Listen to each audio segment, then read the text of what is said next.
આખા ગુજરાતની હારે આપણી કેળવણ તેમ હોસ્ટેલમાં પણ ભારે પવન સાથે આવ્યો વરસાદ. વાવ બ્યુટીફુલ. આ તો અચાનક વાતાવરણ ફરી ગયું ને ફૂલ પવન થઈ ગયો શરૂ. બંધ કરી દેજો સીતારું જીવ હોય. એલા ભારે પવનમાં દીપો ઉડવા માંડ્યો, ફટાફટ બધા પકડજો.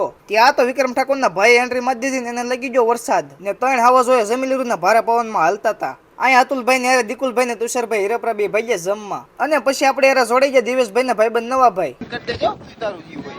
આ પછી કુલદીપભાઈ ધુરંધરની જેમ ભજ્યા ઘરે અને આવા પવનમાં બધા ભાઈબંધો ભેગા થઈ ગયા ને અહીંયા આપણે યાર હતા પાર્થભાઈ રામાણી ને કમો અને આ બધે જમી લીધું ને પાણી પીને મળ્યા ભાગવા. અને પછી આપણો ગામનો ઉભો તો જમવાની લાઈનમાં. હા, ગમે એવો પવન કેમ ન હોય, રાતનો રાજા અમારા રોનકભાઈ. પછી આવી ગયો આપણો મિત્ર લોક બનાવી ખુશાલ ને વરસાદ શરૂ હતો નાખી હોસ્ટેલમાં દીકુલભાઈ એકલા હાલતા હતા. હારા હારા સાહેબોના ગોટા વાળી દીધા, તારા ડાળીએ આવતા છે ભલામણા.